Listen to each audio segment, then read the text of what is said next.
북한이 지난 8차 당대회에서 김정은 국무위원장을 총비서로 추대하며 김정은 중심의 유일 영도체계 수립 신호탄을 날렸는데요.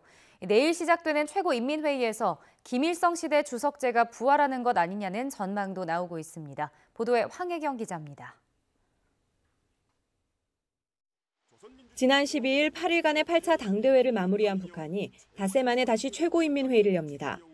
우리의 국회격인 최고인민회의는 헌법 법률 재개정과 국무위원회 내각 인사, 예산 승인권 등을 갖는데 이번 회의에서는 8차 당대회 결정을 관철하기 위한 후속 조치가 취해질 전망입니다.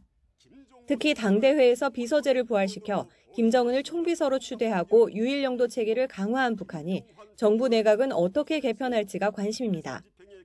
2016년 7차 당대회 이후 열린 최고인민회의에서 기존 국방위원회를 폐지하고 국무위원회를 신설해 가장 높은 국무위원장직에 오른 김정은이 이번에도 권력 집중을 위한 기구 개편을 추진할 가능성이 있기 때문입니다. 일각에서는 김일성 시대의 주석제가 또다시 등장할 수도 있다는 관측도 나오고 있습니다. 최고인민회의에서 헌법 개정을 하고 주석제를 좀 부활할 수도 있겠죠.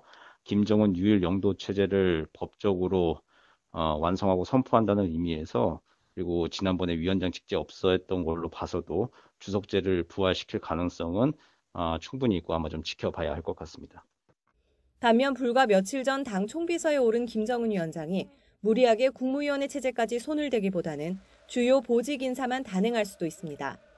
박봉주 부위원장 등 고령자들이 은퇴하고 당대회에서 간부 상당수가 교체된 만큼 개각폭만 해도 클 것으로 보입니다.